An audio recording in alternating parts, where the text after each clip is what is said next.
හරි අපි අඳින්න හදන්නේ 2019 ප්‍රශ්න පත්‍රයේ ආපු දෙවෙනි කොටසේ ඩ්‍රෝවින් ගැටලුව මේක ලකුණු 20යි මුලින් අපි මේක සමාංශක ප්‍රක්ෂේපණ ක්‍රමයට කොහොමද නිවැරදිව අඳින්නේ කියන එක අවබෝධ කරගන්න ඕන. ඒ නිසා තමයි මම මේ කාර්මික චිත්‍රය මුලින්ම සමාංශක ප්‍රක්ෂේපණ ක්‍රමයට අඳින විදියේදී කොහොමද අපි ඇඳීම් උපකරණ හසුරවන්නේ ඒ පිළිබඳ සිසුන්ට වඩාත් පැහැදිලි අවබෝධයක් එන්න තමයි මේ වීඩියෝ සකස් කරන්නේ. 2019 ප්‍රශ්න පත්‍රයේ දෙවැනි කොටසේ 11 රූප සටහන සමාංශක ප්‍රක්ෂේපණ ක්‍රමයට කොහොමද අඳින්නේ?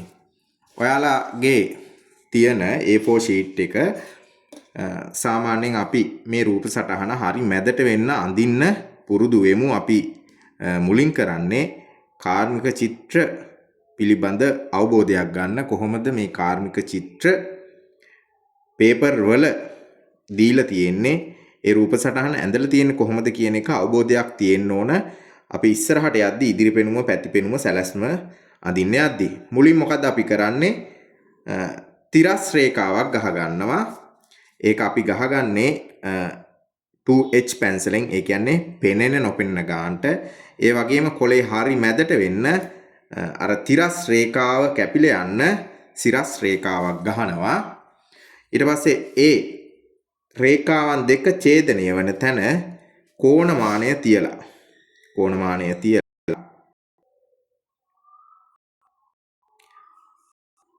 ශක 30 බැගින් වූ ආනත එකක් ලකුණු කරනවා. ඒ ලකුණු කළා අර සිරස් තිරස් රේඛා ඡේදනය වුණු තැන ඉඳලා ඒව දික් කර ගන්නවා. අපි මේ දීලා තියෙන ත්‍රිමාන රූප සටහන. මොකද්ද මේ ත්‍රිමාන රූප සටහන කියලා කියන්නේ? මේ රූප සටහනෙහි දිග පළල උස කියන මානයන් තුනම පේන්න තියෙන රූප සටහනක් නිසා තමයි මේකට ත්‍රිමාන රූප සටහනක් කියලා කියන්නේ. ඔයාලා ගන්න 2019 ප්‍රශ්න පත්‍රයේ 11 වෙනි ගැටලුව. ඒකේ තියෙන රූප සටහන අපි දැන් මේ අඳින්න හදන්නේ. හරිද? මේ රූප සටහන ගත්තම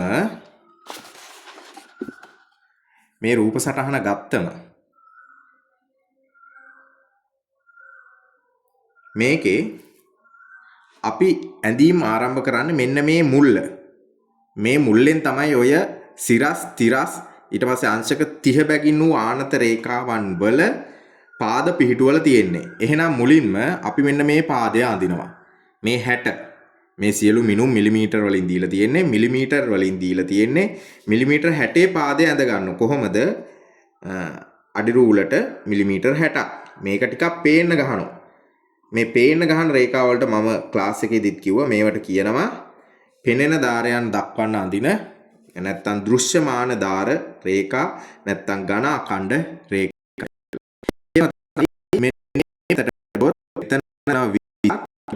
ඉඩසක් තියෙනවා මේ කපලා තියෙන්නේ මේ මාන රූපලකුව 10ක පරතරයක් තියෙනවා. ඊට නැවත 20ක කොටසක් තියෙනවා. එහෙනම් මේ යට පාදය මේ දිශාවට ඇඳෙන ආනත පාදය ගත්තොත් ඒකේ සම්පූර්ණ දිග වෙන්නේ 50යි.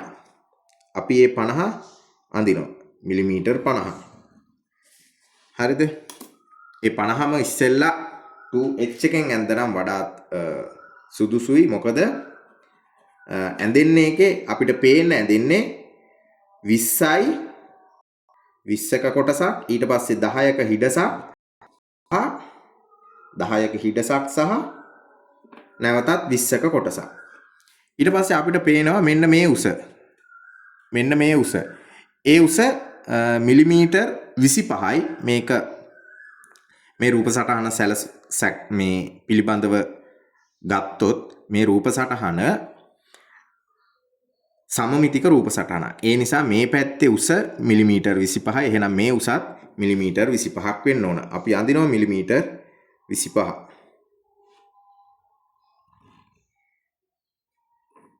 අපි ඒ ඇඳ වගේ මෙතන සිරස්ව මිලිමීටර් 25ක් ඇඳා. එහෙනම් මේ ආනත 60 රේඛාව අවසාන වෙන තැන ඉඳලා අපි නැවත වතාවක් මිලිමීටර් 25ක් අඳිනවා. ඒ 25 අඳින්නේ සිරස් රේඛාවට සමාන්තරව. බලමු අපි කොහොමද 25 අඳින්නේ කියලා. එහෙනම් විහිද චතුරස්‍ර යුගලය මෙහෙමයි තියන්නේ. තියලා මෙහාට ස්ලයිඩ් කරනවා. ස්ලයිඩ් කරලා මිනුම් මාක් කරන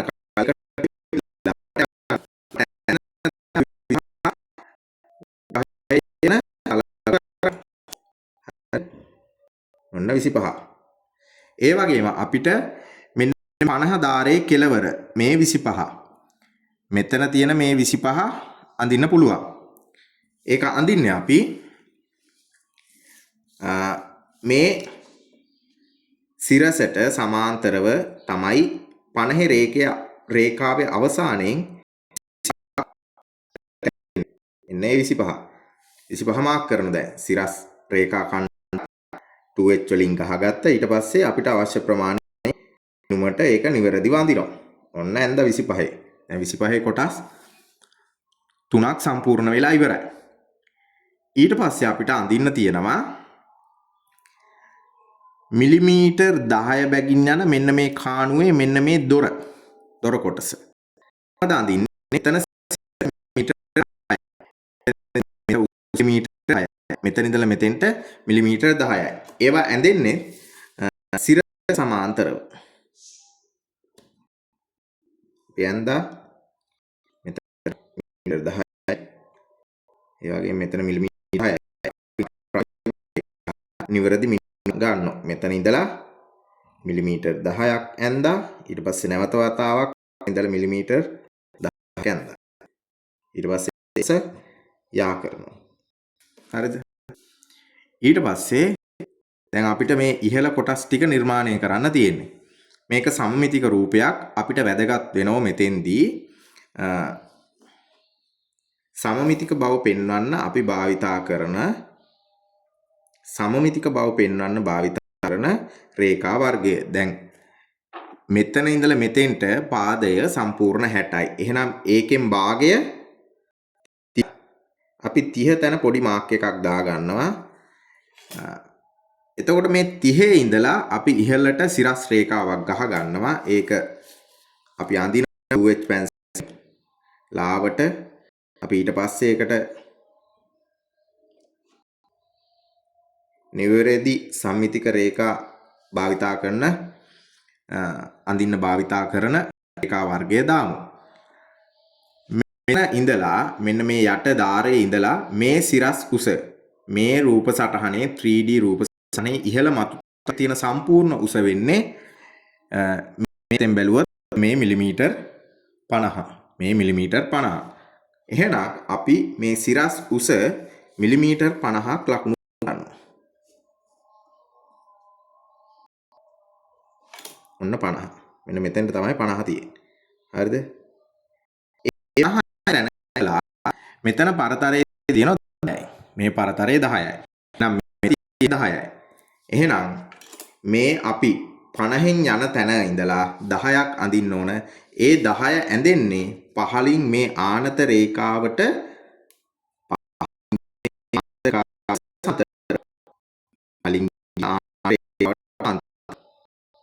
හරිද? මෙන්න මෙහෙම. මේ පහළ තිබුණු ආනත රේඛාව තමයි අපි ඉහළට ගත්තේ. පහළ තියෙන මේ ආනත රේඛාවට සමාන්තරව තමයි ඔය 50 හරහා 10 කොටස ඇඳෙන්නේ. නැවත වතාවක් බලා ගන්න. මේ යට තියෙන ආනත රේඛාවට සමාන්තරව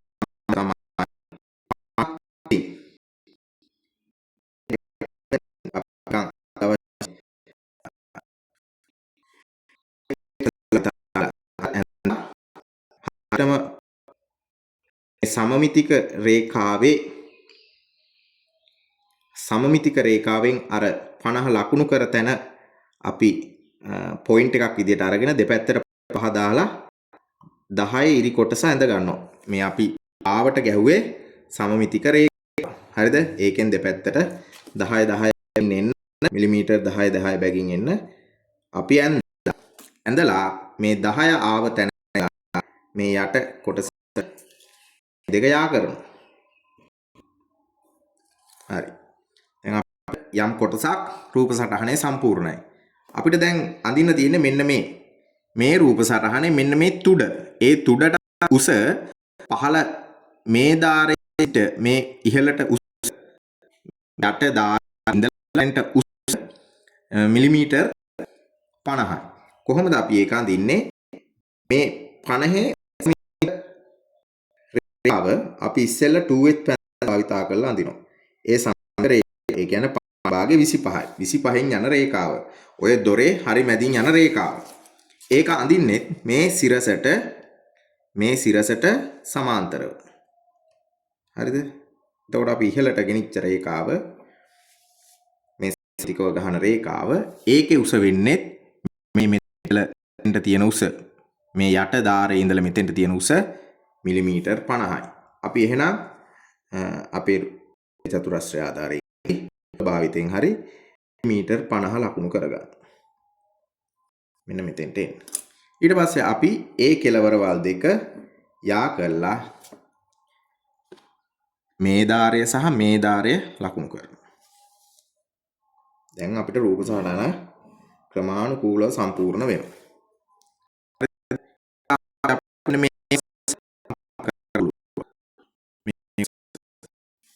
මේ රේඛාවන් දෙකේ කෙලවරවල් පොයින්ට් දෙක යා. හරිද? ඊට පස්සේ ඉතුරු කොටස් ගන්නන්නේ මේක අඳින්න අපි පොඩි නිර්මාණ කොටසක් කරගන්නවා. මෙන්න මේ පොයින්ට් එකේ ඉඳලා මේ තුඩේ ඉඳලා මෙතන තුඩට අපි ඉරක් මේ කොටසට ඉරක් ගැහුවොත් මේ කොට යන්නේ මෙන්න මේ 60 පාදයට සමාන්තරව. මේ 60 පාදයට සමාන්තරව තමයි මේ රේඛාව යන්නේ. අන්න ඒ පොයින්ට් එක භාවිතා කරනවා. එහෙමනම් මේ යටේ අංශක 30න් ගියපු ඒ පාදය අපි යට 60 ඇඳපු පාදයට සමාන්තරව මේ හරහා අපි සමගව ඇඳ රේඛාව 2h පැන්සලෙන් දැනට ඇඳගෙන තියෙන රේඛාව පැන්සලෙන් දැනට ඇඳගෙන තියෙන අපි තව දුරටත් දික් කරගන්නවා. හරිද? ඊට පස්සේ මෙන්න මේ පරතරය මේ තුඩේ සිට මෙතන තුඩට පරතරය මිලිමීටර් 60යි. එහෙනම් අපි මිලිමීටර් 60ක් ලකුණු කරමු. ඔන්න මිලිමීටර් 60. හරිද? ඒ 60 පොයින්ට් එකට එන්නේ මෙතන ඉඳලා වෙන මෙන්න මේ රේඛා කොටස. ඒ කියන්නේ මෙන්න මේ රේඛා කොටස. මෙතන ඉඳලා මෙතෙන්ට. ඒ වගේම මේ මුල්ලේ ඉඳලා මේ මුල්ලට. මෙතන ඉඳලා මෙතෙන්ට. දැන් රූප සටහන යම් තාක් දුරකට සම්පූර්ණ වෙලා. අපිට දැන් තියෙන්නේ එහා පැත්තේ අර්ධය අඳින්න. ඒක අඳින්න නම් අපි භාවිත කරනවා මේ 60 පාදයේ ඉඳලා මේ මුල්ලේ මෙතෙන්ට සමමිතික රේඛාව මේ සම්මිතික රේඛාව මෙතන ඉඳලා ගත්ත මේ පාදයේ හරි මැදින් අපි ඉහළට ඇඳපු රේඛාව මෙතන හරි මැද උනේ. හරිද? ඒ රේඛාව මේ පැත්තට ප්‍රක්ෂේපණය කරගන්නවා. මේක අපි විහිද චතුරස්‍ර භාවිතයෙන් කොහොමද ප්‍රක්ෂේපණය කරන්න කියලා මම කියලා දෙන්නම්. මෙතන ඉඳලා මේ පැත්තට ප්‍රක්ෂේපණය කරගන්න නම් මේ පාදයේ හරි මැදින් ඉහළට ආපු රේඛාව 50ක් දුරදි තමයි මේ 10 ඇඳිලා තියෙන්නේ. ඒ 10න් මේ පැත්තට ඇවිල්ලා තමයි මේ පැත්තේ 10 ඇඳිලා තියෙන්නේ. එහෙනම් මෙන්න මේ කොටස අඳින්න අපි කරන්නේ මේ සිරසට සමාන්තරව අපි මේ 60 පාදයේ මැදින් ගිහිල්ලා මෙතන 10 පාදයේ මැද මිලිමීටර් 5 සමාන්තර වෙන්නේ මෙන්න මේ පාදයට. මෙතන 50 පාදයට සමාන්තරව තමයි මේ කොටස යන්නේ. මේ කොටස යන්නේ 50 පාදයට සමාන්තරව. එහෙනම් මේ 50 තියලා 50 පාදයේ ඉඳලා මෙන්න මෙතන අපි පැන්සල ආධාරයෙන් ප්‍රක්ෂේපණ රේඛාවක් ගහනවා. ඒ ගැහුවට පස්සේ එනවා මේ පරතරය. මේ පරේ කියන්නේ 50. මිලිමීටර් 50 පරතරය මෙතන තියෙන්නේ. එහෙමනම් විහිත් චතුරස්‍රය තියුවා මිලිමීටර් 50ක් ලකුණු කරා. මිලිමීටර් 50ක් ලකුණු කරාම මෙතනක් තියෙනවා දැන් 10 පාද කොටසක්. ඒ 10 පාද කොටස සමාන්තරයි ඊට ඉදිරි තියෙන 10 පාද කොටසට. එහෙමනම් අපි කෙලින්ම අඳිනවා මෙන්න මේ කොටසට සමාන්තරයි අර ඩොට් එකක් තියලා අපි නවත්ත ගත්තේ 10. ඒක සමාන්තරයි මේ යට පාදයට. යට පාදය ඊට පස්සේ මෙතෙන්ට ඇවිල්ලා මේ හරස් 10 ඉර ඒකටත් සමාන්තරයි මෙන්න මේ මෙතන 10 යන රේඛාව. අපි දල වශයෙන් ඒක ඇඳගත්ත 2H පැන්සලෙන් ඊට පස්සේ මේ සම්මිතික රේඛාවෙන් ආපු තැන ඉඳලා දෙපැත්තට පහ පහ තිව්වම ඔය 10 කොටස සම්පූර්ණ වෙනවා. මිලිමීටර් පහ පහ තිව්වම. හරිද? ඊට පස්සේ අඳින්න පුළුවන් මෙන්න මේ රේඛාව. ඊට පස්සේ අපිට අඳින්න පුළුවන් ඉඳලා මෙතෙන්ට තියෙන රේඛාව. ඊට පස්සේ අපිට යා කරන්න පුළුවන් මෙන්න මේ හරස් රේඛාව. එතකොට ඔන්න ඔය රූප සටහන සමාන ප්‍රක්ෂේපණ ක්‍රමයට ඇඳලා අවසానයි. සමාංශක ප්‍රක්ෂේපණ ක්‍රමයට ඇඳලා පස්සේ මේ ටික හොඳට පේන්න 2B පිටලේ ගතිය එන්න. කමත එක මතලිව පේන්න අපි පැන්සල කරකවමින් පැන්සල කරකවමින් රූප සටහනේ පෙනෙන දාරයන් තද කර පෙනෙන දාරික තද කර මේ අංශක බැගිපු ඒවා තියෙන්න දෙනවා. හැබැයි මෙහෙම අංශක 30 කියලා දාන්න ඕනේ නැහැ. ඔයාලට පැහැදිලි වෙන්න දැන් මම මේව තියෙන අංශක ඒ රේඛා අපි මකන්න යන්නේ නැහැ. ඔහොම රූප සටහන තියෙන්න දෙනවා. ඊට පස්සේ අපිට තියෙන්නේ මිනුම් දාන්න. හරිද? මිනුම් ඇන්දේ අඳින රූප සමක පෙන්වන අඳින මේ ඇන්දේ සම බව පෙන්වන අඳින රේඛා. මේ සමමිතික බව පෙන්වන අඳින රේඛා අඳින්නේ මිලිමීටර් 10 කොටසක් මේක HB පැන්සලෙන් ඊට පස්සේ පරතරය මිලිමීටර් 1යි ඊට පස්සේ ඩොට් එකක් තියෙනවා නැවත වතාවක් මිලිමීටර් 10යි ગેප් එක මිලිමීටර් 1යි ඩොට් එකක් තියෙනවා මිලිමීටර් 10ක රේඛා ඛණ්ඩ කොටසක් ගහනවා මිලිමීටර් 1ක පරතරයක් තියලා ඩොට් එකක් තියලා අයි ગેප් එක මිලිමීටර් 10 කොටසක් ගහනවා. ඒ විදිහට තමයි මේ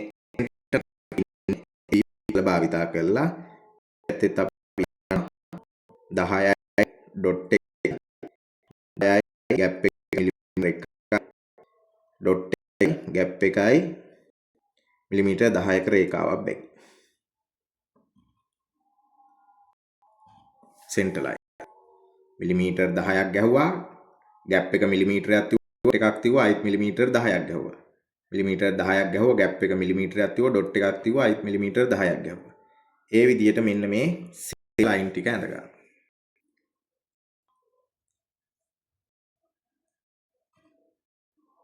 මේ සෙන්ටර් ලයින් ඡේදනය වෙන තැන 10 කොටස් දෙකක් අනිවාර්යෙන් තියෙන්න ඕන. හරිද? මෙන්න මේ වගේ කුරුසය පහ පහ 10 වෙන විදියට තියෙන්න ඕන නිවැරදිව ඩ්‍රෝවින් අඳිද්දී. ඊට පස්සේ අපිට තියෙන්නේ මිනුම් දාන්න. මෙතන මිනුම් දාද්දී මෙන්න මේ පාදය මිලිමීටර් දාන්න. මිලිමීටරයක් දුරින් තමයි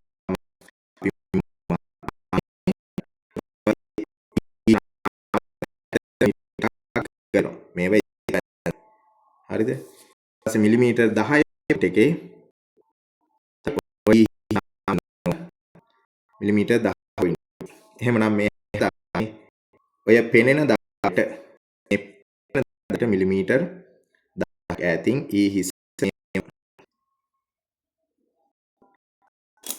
ඊට පස්සේ මේ සෙන්ටර් එක පොඩ්ඩක් මකන්න ඕන ඉවරදි මැදි මේ මීටර් එක මේ මිලි 60 කියන මිනුම දාපු හැටි මිලිමීටර් 60. හරිද? දැන් මේ අතර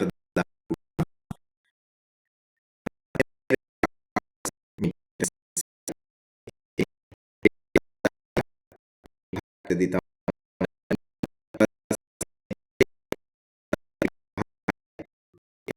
ඊට පස්සේ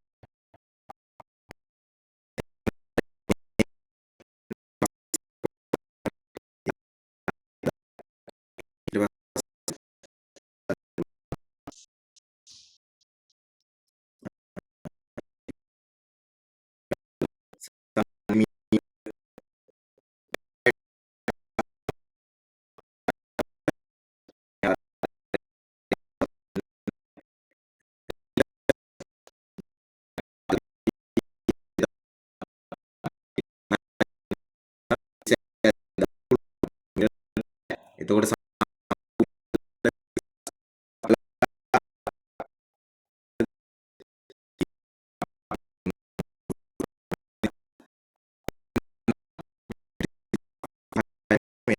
රේඛාවට සමාන්තර මිලිමීටර් 25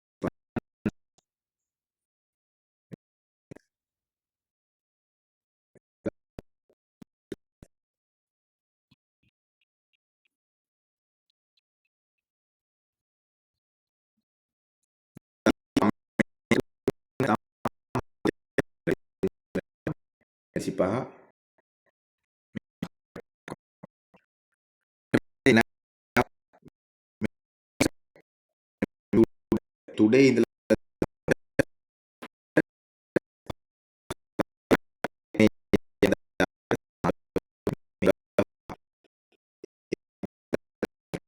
මේ රේඛාවට මිනුම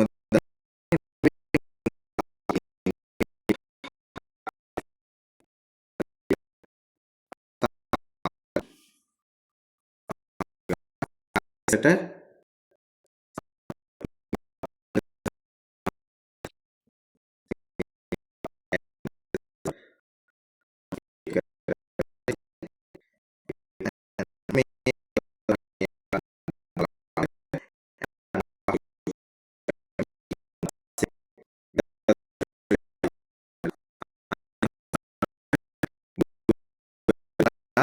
මෙතන සම්පූර්ණ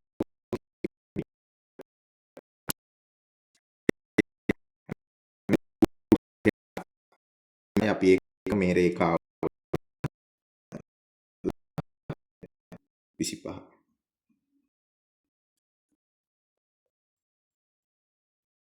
හරිද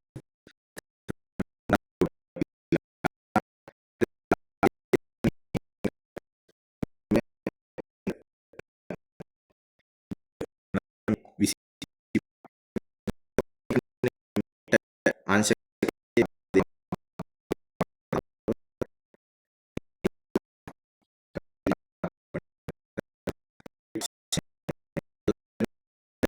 මීටර් 10ක්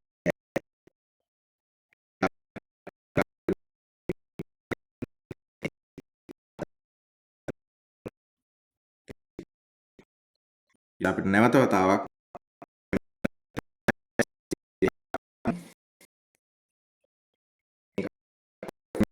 අංශක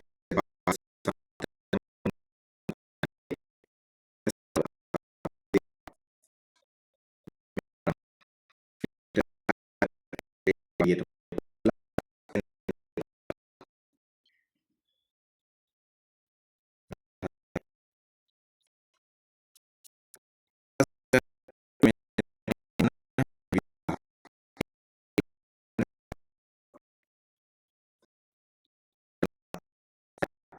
මිනුම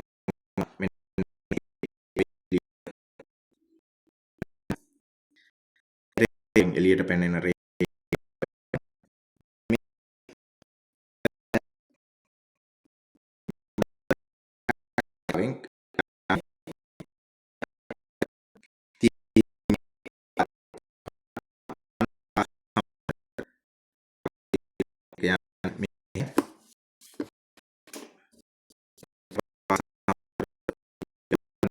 කල්පනය කරන්න ඕන නිසා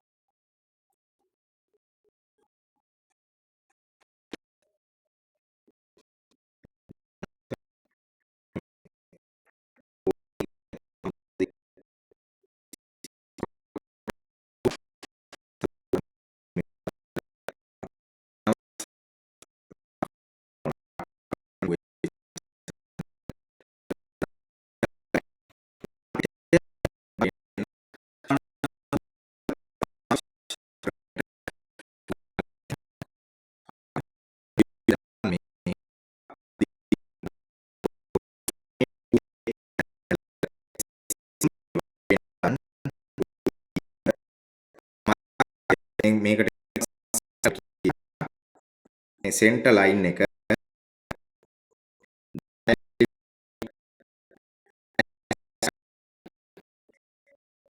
මීටර් පරතරයේ ගැප් එක සහ ඩොට්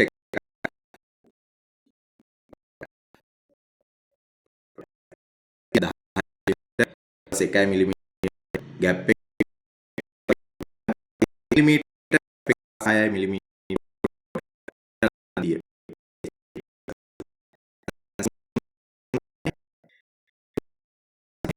ලයින් දපු සෙන්ටර් ලයින්